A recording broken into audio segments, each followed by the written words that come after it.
taste of better than raw. Welcome to Tuesday Night Live. Yeah, where we get one step closer to the midweek wrap-up. Yep. I mean, SmackDown's building towards Battleground. Except for the women's division, which for some strange reason is just going to SummerSlam. Well, Shane misspoke. I don't think so. I think he did. Because the commentators during the tag team match also mentioned about next week's 5-way elimination match being for SummerSlam, not for Battleground.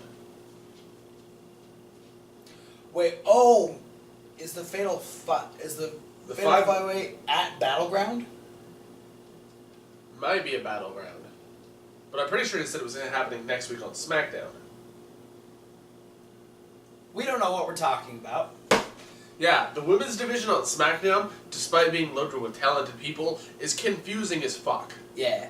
Let's just get this straight. So at some point, either on SmackDown or at Battleground, there's going to be a fatal 5-way elimination, some sort match, to determine who's going to face Naomi at SummerSlam, not Survivor Series. You do it That's every year. Way too far in the future. You do it every year. When we get to Survivor Series, you'll say SummerSlam. But it's still too far in the future because of the fact that, like, okay, this whole thing spawned off the fact that Naomi said, who am I going to be defending my title against? And they're like, okay, here's a match that doesn't actually involve you defending your title. Yeah. But we'll decide who you'll defend your title against in a month. Which will either be Becky Lynch, Charlotte, Natty, Lana, or Tamina. Yeah.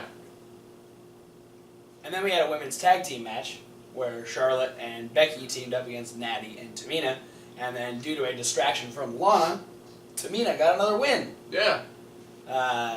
Charlotte didn't see the blind tag, tried to go for a figure 4, got super kicked in the face, and Tamina picked up a win. But we started with the brand new United States champion as of this weekend, AJ Styles. Yeah. Talking about bringing back the U.S. Open Challenge. Good idea. Awesome. He was ready to do the first one, and apparently John Cena wanted it. Well, you know, it's apropos for the man who started the original Open Challenge. It was a John Cena thing. It was about ready to start until Kevin Owens and Rusev said, no. Yeah, they not gonna happen. laid out Styles with a pop-up powerbomb, and Cena got a kick in the face, and then got put in the and then accoladed. Yeah, no, it was a bad start to the night, but that ended up being turned into our tag team main event. And we'll get there in a second. But we had Ty Dillinger taking on the WWE champion Jinder Mahal. Yeah. Which Ty got quite a bit of offense on. It's a good... It's not hard to get quite a bit of offense on Jinder Mahal. That's fair. It's nice to see Ty on SmackDown. He needs to be doing more because... Kind of like all of the NXT people on their respective rosters. Triple H, take control. You can do this, man. We support you because we're going to NXT this weekend. I'm going to say that all week long because I'm fucking excited for it. Yeah. Did you say it yesterday? I did. Okay. I think I said it on Sunday, too. Yeah. Yeah, we're going to be there. We might even do a live report. Maybe. From NXT. That is a possibility. We'll look forward to that. But Jinder Mahal ended up defeating Ty Dillinger by shoving him off. Ty was trying to do the 10 punch, ended up shoving him off, hit a running knee, then hit the Colossus, and Jinder Mahal defeated Ty Dillinger. And then announced that next week he's bringing the Punjabi prison to SmackDown. Yes, he also said he's bringing hell to Randy Orton. Well, I think hell is in the form of the Punjabi prison. That's what I got. God. I could be wrong. What if he's just bringing this terrible conglomeration of, like, the first Punjabi prison cage that just goes around the ring, right? Yeah. Then the Hell in a Cell.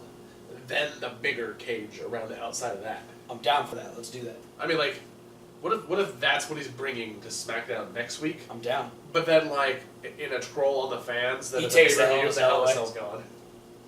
It's fucked up, Jinder. But you know what he does? What he's doing that for is he's gonna have Bob Orton in there, and he's just gonna. That's in a shark cage, on top of the Hell in a Cell. He's just gonna be in all of that, beating up Bob Orton. So and Randy's gonna have have to like try and find his way through, Rambo his way in. That's fucked up. I don't think they're gonna do that. That's fucked up. I'm just saying, he's gonna bring hell.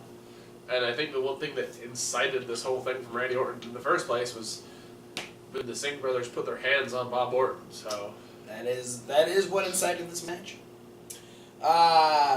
Boot Nanny prison match. Sure. We had Xavier Woods taking on Jey Uso in singles action. This was a fun match. It was fun. It's always fun to see Xavier Woods actually in a freaking match. Yeah, Because he's so good. And not to take away anything from like the New Day as a whole. Yeah, no, not at all. But their dynamic singles league of all three guys is so different than when they're in a tag team match together that it's refreshing to see a member of the New Day do a singles match. Yeah. Because then you're like, oh yeah, like collectively they're good, but individually they can each shine just as well. Yeah, and we've got some beef kind of rolling over from the rap battle last week, which is what caused this match with Wally. Because it got his album on 8-track. Is that the robot Wally? What's the rapper? Wale. Oh, yeah. So I was making a JBL reference. Oh. Redneck. Her clothesline. But Jimmy ended up tripping Xavier Woods, which incited both Kofi and Big E to get in the ring. Ref was having none of that shit and kicked them all out. And Jay was pretty close to getting a win, but Xavier Woods was able to get the knees up off the Superfly Splash and then set up and hit a springboard elbow drop, and Xavier Woods defeated Jey Uso. Yeah, and Jay was like sitting down on the ropes. Yeah, he was like that was a unique thing. It was a rope-assisted elbow drop. Yeah, he was. Yeah, he was. And it was like a rope-assisted elbow drop. A lot of ropes involved. Because he springboarded off of one rope while Jimmy was sitting on another rope. Bottom rope was left out. Yes. Fuck you, bottom rope. Shinsuke Nakamura versus Baron Corbin didn't happen because Shinsuke didn't even let Corbin get to the ring. He just immediately attacked him. Well, you know what that was? That was just that was his return for Money in the Bank. It was karma? Yeah. Or is that not real? Depends on who you ask. Fair enough. But that will now be happening at Battleground. Yeah. So we will have a singles match at Battleground. Where they're both going to attempt to attack each other during their own entrances. We also had Maria Kanellis looking for Sami Zayn and expecting an apology for the last couple weeks of interruptions. Yeah, Chad Gable couldn't find him. Nope, he was not in the locker room. But then Sami Zayn wandered in and found her and Mike. Seemed very quickly afterwards, too. Yeah, like right after the commercial. Sammy Wawa found him. Oh yeah, that's what Chad called him. Sammy Wawa.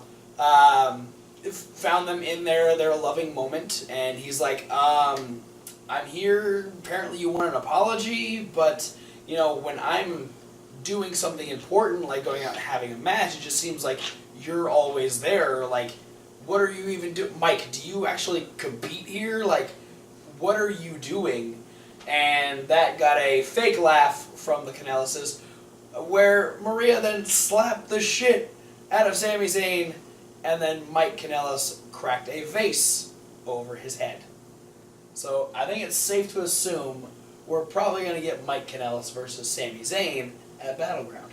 Yeah, that was one of the biggest speculation things coming right out of Money in the Bank is who Mike Kanellis.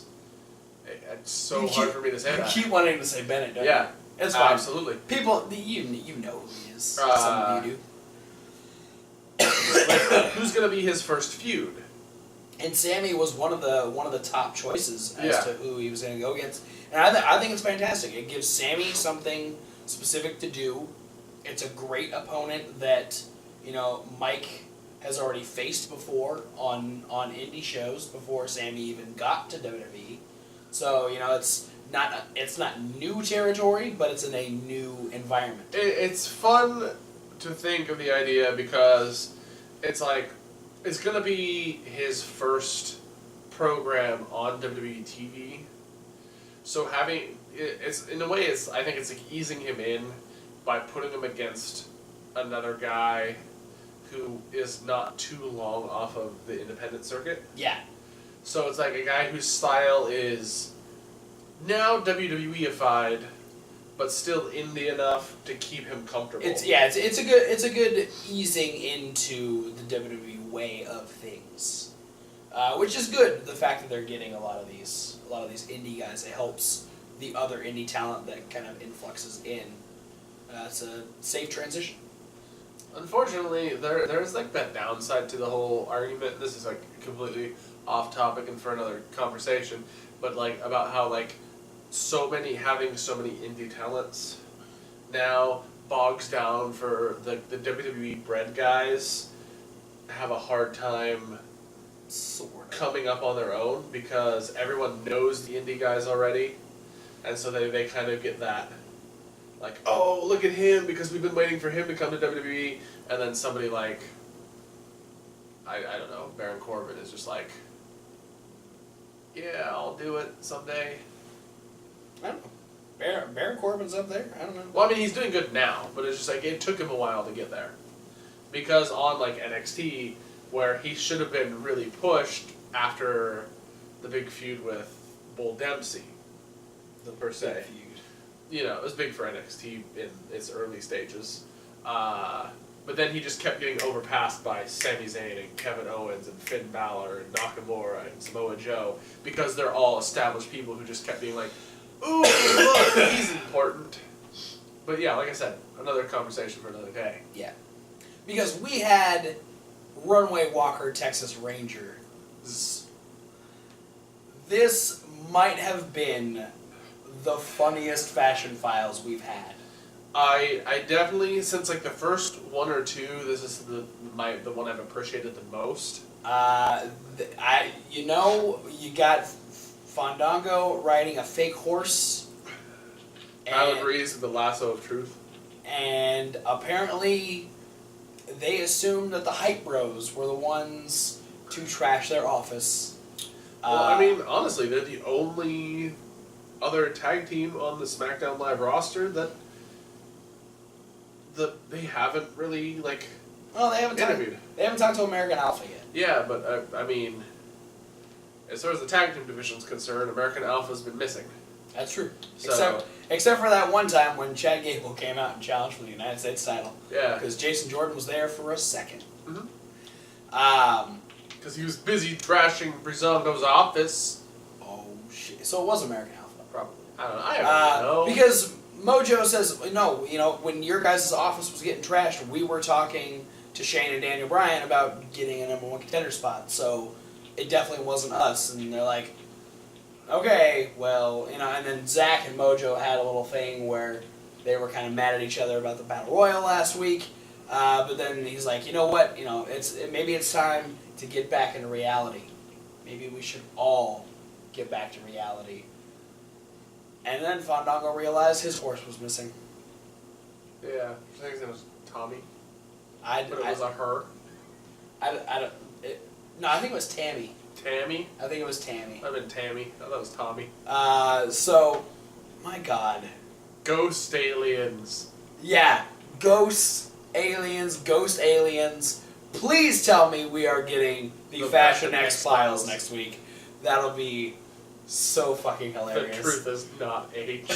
Oh my God. This is now one of my favorite reoccurring things on SmackDown.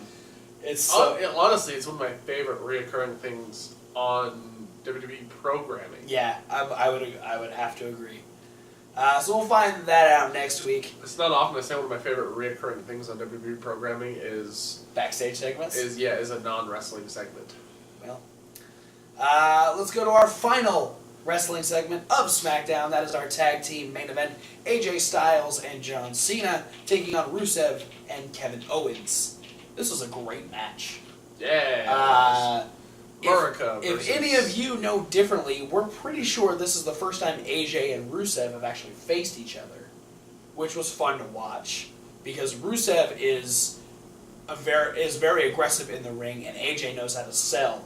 So it's nice to see Rusev get back in there with someone who can really put over the damage that he does. Yeah. Not to say that Cena doesn't do that, but we've seen that before. So it's nice to see someone new who is a top-tier talent selling and putting over Rusev's stuff. Yeah, I was just super glad to see Rusev back. Oh, yeah, absolutely. Just because, he was gone a little bit longer than anticipated. Yeah.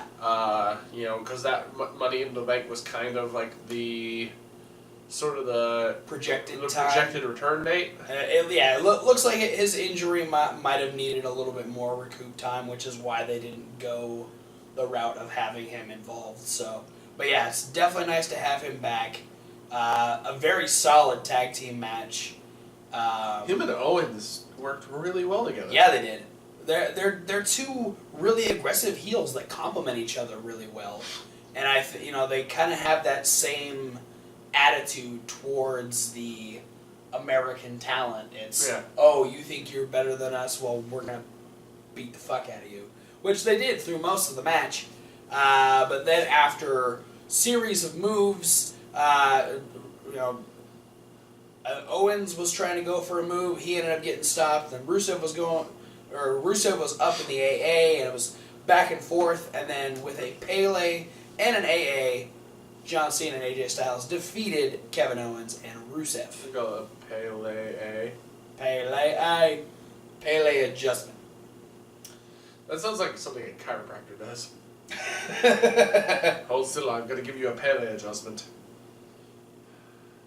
A little bit. So yeah, I'm getting more and more interested in the way Battleground is shaping up. I'll have to say I was totally worried in the very opening segment of SmackDown. What? That with John Cena coming out to answer the United States Open Challenge, that he was just going to take it from AJ. He was going to take it from AJ. That way, they would have more stake for the fact that there's going to be a flag match. Yeah, the United States title with the U.S. flag. Yeah. It just seemed like it was going to happen. I was going to be so. Owens has to get his rematch. That's. I know, but it doesn't always necessarily have to be against the same guy. Well. The fact that they didn't do the title change on TV means that there's at least one more TV match between AJ and Owens. Yeah. No. The only other reason why I was that worried about that is because it wouldn't be the first time Cena's done that, though. That's true. He did take the title away from Ray. Yeah. Yeah. After Ray just won a big tournament. Yeah. And Cena came in and swooped in like an eagle asshole. He's not as much of an eagle asshole anymore. He puts over people now. Yeah. Needless to say, it was an alright SmackDown. It was alright. Please tell me that Naomi is actually going to be able to get to defend the title at Battleground. Please tell us that Shane said that wrong and the commentators were just like, yeah, we don't know what's going on. Please let it be Battleground. Have a 5-way match next week so that the Battleground can have a person fight Naomi. Yeah. And not have the 5-way match at Battleground unless we're going to announce next week on SmackDown that Carmella's going to cash in against Naomi at Battleground. That's not going to happen. Because, I understand, SmackDown and its ability to, say, let's put all of the SmackDown women in, one match. Because they like to do that a lot. Simmer down. But it's Naomi's title run has been really overshadowed by the fact that, I think at 2 different pay-per-views now, she hasn't gotten to defend the title. Really? Potentially maybe just one, where they did the 6-woman tag match with her and Charlotte and Becky against the committee. Yeah, no, that was the only one because that was stemming off of her title defense against Charlotte on SmackDown. Yeah. And so they did that to, kind of shape things heading towards Money in the Bank. And then, it was just the one. Yeah. Which I think was Backlash. And it just seems like her title reign She has. It's being held like to me as less important. Yeah. Than let's show these same people all do the same group match. Yeah. Repeatedly. That's a good point. Let's just hope that she's able to do something and have. I'm hoping that Charlotte wins it and we finally get like her and Charlotte throwing down at Battleground.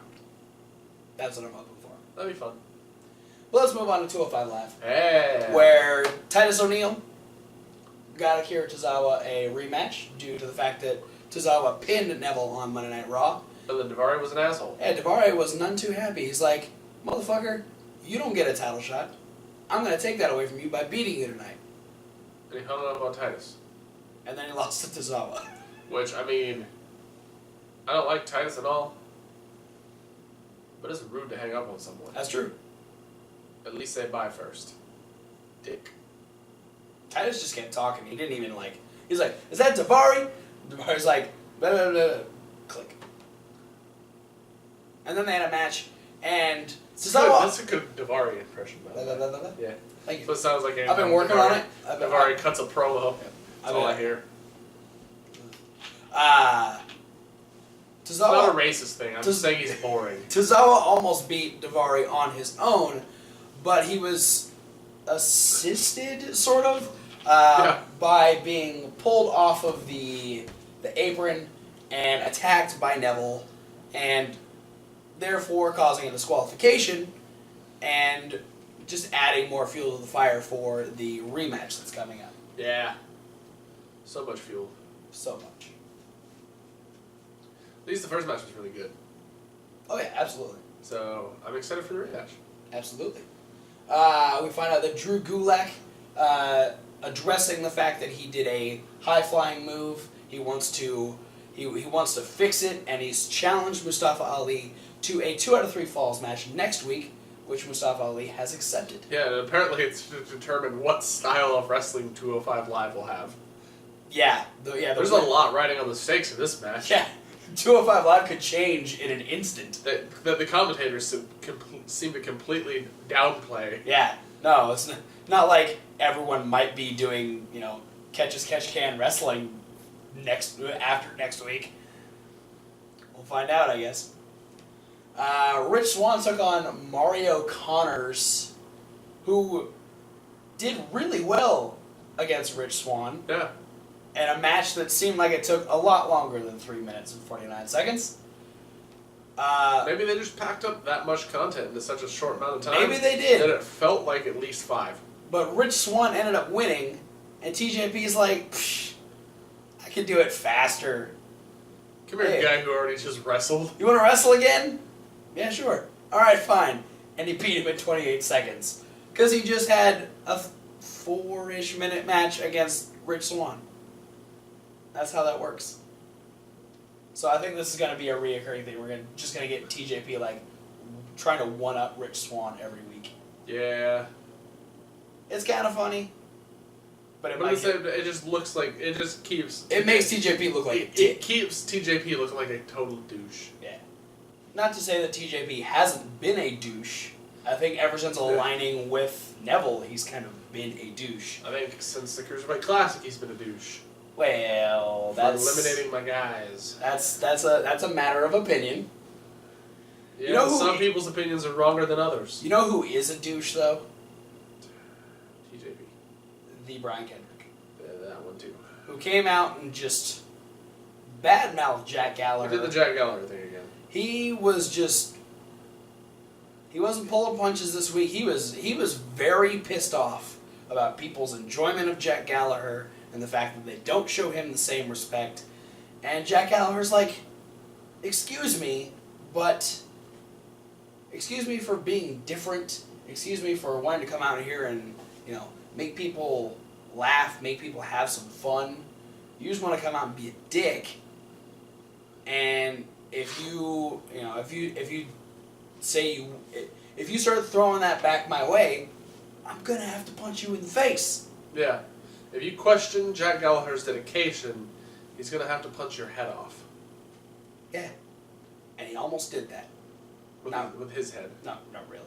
But, they ended up They scuffled. Yeah, they scuffled for a bit, and then it ended with Jack Gallagher being beaten up with 2 umbrellas. Yeah. Kendrick was not playing around. No.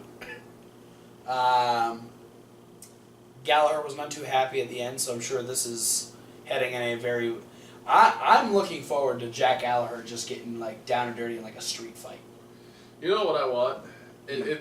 This is going to be the ladder match at a pay-per-view or like on a 205 Live. First person to get the umbrella. Yeah. It's going to be the ladder match equivalent to, or it's going to be the Cruiserweight division equivalent to Triple H and Kevin Nash with the sledgehammer. Which, guys, no one trashed that match. It was way better than anybody expected. Yeah, no. Kevin Nash did a table bump off the ladder. It was good. So fuck off for you people who give Kevin Nash shit. Who just had his 30-second surgery on his knee. Yeah, let's see you have a ladder match 20 surgeries into your knees. Get well soon, Big Sexy. And then we had our main event, an I Quit match between Cedric Alexander and Noam Dar to finally finish this feud. I pulled 2 things out of this match. What are those? They made Cedric Alexander look like a psycho. Yes. And they made Noam Dar look like a badass. This was like we've realized now that 205 Live, because of how small the roster is, the repetitiveness definitely downgrades the brand itself. So when they have these stipulation matches, it elevates anyone who's in that match. Yeah. And I think it just like they really wanted to get over how frustrated Cedric Alexander was to end this feud, which he's been trying to get rid of for months now. Yeah. So at this point, he was literally just out to obliterate Noam Dar. And Noam Dar on the same side wasn't holding back at all because they were physical through this whole match. There were a lot of really good strikes, some nasty shots. The use of the turnbuckle to bend Noam Dar's fingers back, and just some nasty shit happening in this match, and it was awesome to watch. Yeah, and a good throwback to the Cedric Alexander knee injury, because that became a focal point for Noam Dar. And Noam Dar, he throws that big soccer kick and then like low drop kicks and stuff. It looks so good. Yeah. And Cedric sells it like a beast. But it got to a point where Noam Dar, he hucked Cedric Alexander over the announcer's table, went over and grabbed that one steel chair that's always sitting there, which is usually like the ring announcer's chair or some random crew guy's It's chair. usually like somebody who holds the cords. Yeah, so something like that. Because I've noticed even the ring announcer has like a plush like spinning chair. Yeah, yeah. The timekeeper's got one, ring announcer's got one, and the commentary has them. So he went over, grabbed the chair. Ringside life is cushy. Yeah. He tosses the chair into the ring, tosses Cedric in as well. Cedric ends up getting a little bit more of an advantage.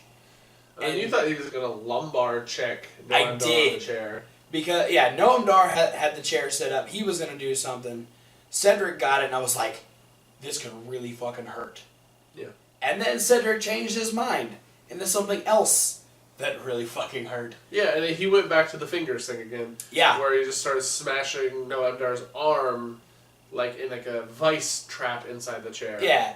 And it's the arm version of what we call the Pillmanizer. And it was great because he did the one, and he yells at Noam Dar. He says, "Just quit," and Noam Dar says no. So he stomps on it, and he tells Noam Dar to quit again. Noam Dar says no, so he stomps on it again, and he goes, "I'm gonna give you one last time." And then Noam Dar smacks him right in the face. And he says, "All right, fine. Have it your way," and then just proceeds to stomp on it like 10 or 12 times, and Noam Dar is just screaming, and he holds on for through about 8 or 9 of the stomps, and then says, I quit, and then the bell rings, and Cedric is still fucking going to town on that chair. And then he just kind of collapses. Yeah, and it was a great end for both of these guys. It doesn't take anything away from either of them. No. I think the stock really increased for Noam Dar. Absolutely, and this reinvigorates Cedric Alexander, who's kind of had to rebuild himself after being off for 2 or 3 months, and so it's a great launching pad for both of these guys into whatever they're going to do, and Noam Dar is going to be doing whatever he does without Alicia Fox. Yeah, because he kicked her to the curb. And was a fucking dick about it. Yeah, and the thing that really intrigued me about this is, like, I would have bet $100 that Noam Dar was going to break up with Alicia Fox. Maybe not right then and there, but like next week or something. You said a couple weeks ago that you knew it was eventually going to end with Alicia Fox having nobody. Yeah, because my theory was that when this feud came to a head, that Noam Dar was going to be like, okay, the only reason why I keep having to fight Cedric Alexander is because of Alicia Fox. Yeah. And I want to get away from this, so then by proxy I have to get rid of Alicia Fox. This was sort of the same thing. He settled with, this guy just broke my arm. I'm fucking done. Yeah.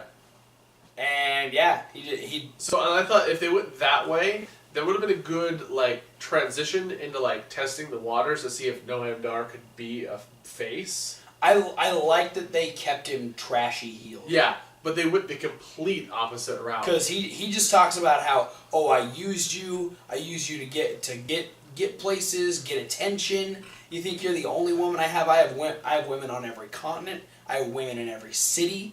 I don't need you. You're nothing. You and me are done. And it's just, and Alicia's just like cowering in the corner crying. And Noam Dar's like, I signed with WWE at 22 years old. I'm 23. I'm the youngest man on the roster. You are nothing. And he's just like putting himself over, trashing her completely, and walks away holding his arm, but feels vindicated, I guess. Yeah.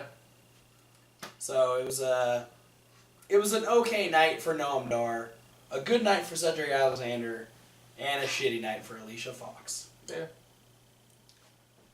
And we won't even be hearing Alicia Fox anymore.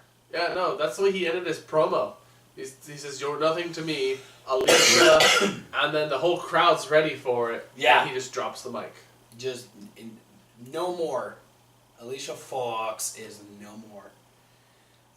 So yeah. We need some new people on 205 Live. Especially now that WWE's released Austin Aries. Yeah, that's a big hole on the Cruiserweight roster to fill.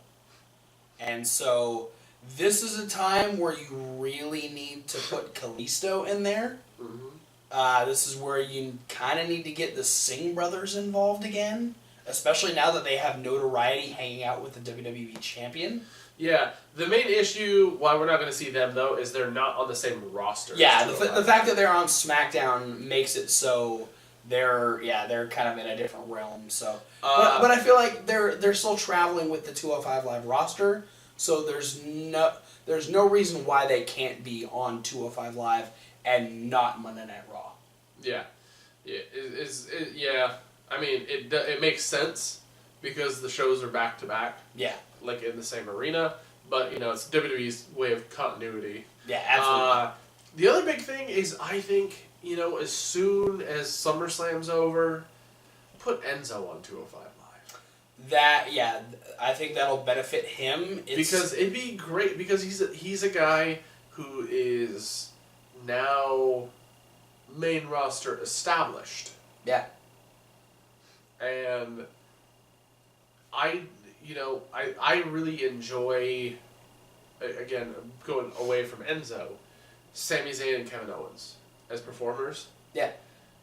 But they just obliterated this whole best friends turn mortal enemies storyline. Like, they beat it like a dead horse. They do it They beat a dead horse with a dead horse. That's how bad they inside ran of a dead horse. Yeah. So, Sami Zayn and Kevin Owens got dead horse-ceptioned. I don't want this to happen to Enzo and Cass. One, because I just don't want another storyline beaten into a bloody pulp that bad. Yeah. And then also, because I don't care about Enzo and Cass as much. So having somebody who's got that main roster notoriety as Enzo does, putting him on 205 Live boosts 205 Live's stock. Mm-hmm. And you eliminate that possibility of running their matches for like a year. Yeah, because Cass isn't going to show up in the Cruiserweight division. Yeah. It's just not going to happen. Imagine how skinny he would have to be 205 pounds. He'd look like Slender Man with hair. Yeah. Ugh. That's an awful visual. It's like Slender Man and Samara from The Ring had a baby. That's gross. Just be a stick figure with giant saggy man tits. Well, there's a visual for you as we close out this video. But for now, guys, thanks for watching. Don't forget to like, comment, subscribe. Click the links down in the description. There's a lot of links. Check out the podcast. That's one of the links. Check out Reasonable Wrestling Fans. It's reasonable with a W, like wrestling. Where we're gonna be doing some more punishment videos here pretty soon. Yeah. You can go check out all the other ones over on Reasonable Wrestling Fans. You can go back check out our Great Balls of Fire review that just went up. Yeah. Midway Crab Up's coming up next. Coming up next, we got some NXT with the return of Johnny Gargano. We got some Lucha Underground. Starting the second round of the Laquedo Cup. Yeah, second round. We got some good stuff. And next week, of course, with our Battleground predictions. Fuck. And potentially live from NXT this weekend. But for now, guys, thanks for watching. We'll see you at whatever video you decide to watch next. Fuck Davari. Fuck Mojo Robin.